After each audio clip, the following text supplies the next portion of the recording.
بسم اللہ الرحمن الرحیم۔ آج ہم یہ چاہتے ہیں کہ احباب کو PC1 PC2 PC3 یا ان کے بارے میں بتا دیں۔ کئی لوگ اس پہ کویسچن کرتے ہیں۔ یہ ذہن میں رکھا جائے کہ جو بھی سرکاری پروجیکٹ ہوگا گورنمنٹ کے پیسوں سے بنے گا، چاہے وہ صوبائی گورنمنٹ کا ہو چاہے وہ مرکزی گورنمنٹ کا ہو، اس کا سب سے پہلے PC2 بنے گا، PC1 بعد میں بنتا ہے۔ PC2 سے مراد کیا ہے کہ پہلے اس پروجیکٹ کی فیزیبلٹی بنائی جاتی ہے کہ آیا یہاں پہ یہ پروجیکٹ بنانا چاہیے یا نہیں، کتنے لوگ اس سے مستفید ہوں گے، اور اس سے اگر کوئی انکم ممکن ہے تو وہ کتنی ہوگی، اور اس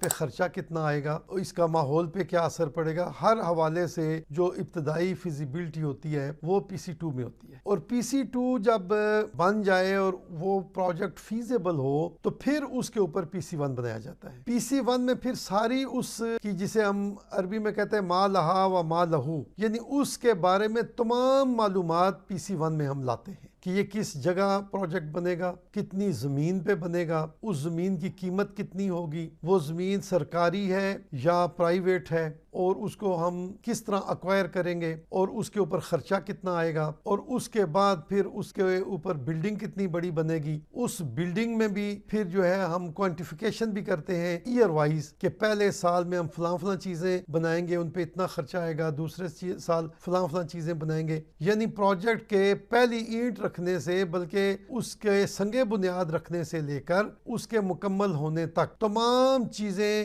رنگ روغن سمیت وہ ساری جو ہے وہ PC1 میں لکھی جاتی ہیں، اور اس میں بتایا جاتا ہے کہ اس کا ٹوٹل کس چیز کا کتنا خرچہ آئے گا، اور اس کو مختلف لوگ جب چیک کر چکتے ہیں تو اس کے بعد اس PC1 کی بنیاد پہ پھر ٹھیکہ اوارڈ کیا جاتا ہے۔ یہ الگ بات ہے کہ پاکستان میں 90% ایسے پروجیکٹس ہیں جو PC1 کے مطابق نہیں بنے۔ یہ بہت بڑا المیہ ہے ہمارے ملک کا۔ اگر PC1 کے مطابق پروجیکٹس بنے تو وہ بر وقت بنیں گے اور اپنے بجٹ کے اندر بنیں گے۔ اگرچہ بات لمبی ہو جائے گی لیکن دو مثالیں دیے بغیر نہیں رہ سکتے۔ پہلی مثال لاہور کی میٹرو کی ہے۔ لاہور کی میٹرو جو ہے اس کا PC1 بنا 30 ارب روپے کا، کہ یہ 30 ارب روپے میں بنے گی اور 1 سال میں بنے گی۔ پہلے میٹرو پروجیکٹ کے بیسک ڈیزائن میں یہ پروویژن رکھی گئی تھی کہ وہ زمین پر بنے گی، تو دکاندار جو تھے وہ بڑے پریشان ہوئے، بعض دکاندار کورٹ میں چلے گئے، تو فوری طور پر حکومت نے یہ کیا کہ اس کا ڈیزائن چینج کیا، اور زمین پر لے کے جانے کے بجائے اس کو جو ہے وہ پلرز پہ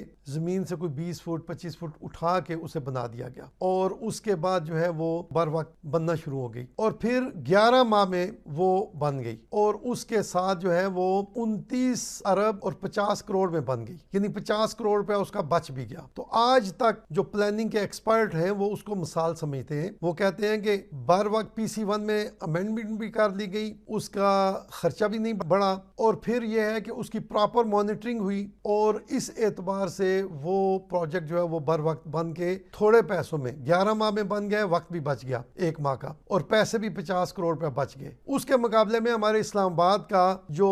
ایئرپورٹ ہے، نیو ایئرپورٹ، یہ ہمارے پریزیڈنٹ مشرف صاحب کے دور میں اس کی گراؤنڈ بریکنگ سرمنی ہوئی تھی، لیکن اس میں یہ ہوا کہ PC1 نہیں بنا۔ PC1 بننے سے پہلے جلدی میں اس پہ کام شروع کرا دیا گیا۔ نتیجہ یہ نکلا کہ وہ پروجیکٹ جو 36 ماہ میں بننا تھا وہ کوئی 13 سال میں جا کے کمپلیٹ ہوا، تو تقریباً 10 سال اس پہ فالتو لگے۔ اور اس کا بھی جو PC1 تھا، وہ ابتدائی PC1 وہ 30 ارب روپے کا تھا، لیکن بعد میں ڈیلے کی وجہ سے اور پھر ریوائز PC1، پھر اگین ریوائز PC1، تو کرتے کرتے یہ کوئی 80 ارب سے زیادہ 83 یا 84 ارب روپے میں جا کر بنا۔ تو یہ بڑا المیہ ہوا کہ ہماری قوم کو 54-55 ارب روپے جو ہے وہ فالتو دینے پڑے۔ صرف وجہ کیا تھی؟ ایک اس کی مانیٹرنگ پراپر نہیں تھی، دوسرا PC1 کو پراپر بنائے بغیر اس پہ کام شروع کر دیا گیا۔ بہرحال جو PC1 ہے، PC2 میں نے پہلے بتایا تھا وہ پہلے بنتا ہے، اور اس کے بعد PC1 بنتا ہے، اور PC1 کے اوپر جو ہے وہ کام ہوتا ہے۔ ہم دوسرے اس کے نیکسٹ کلپ میں آپ کو بتائیں گے کہ PC3 PC4 اور PC5 کیا ہیں اور ان کے کیا کیا فوائد ہوتے ہیں۔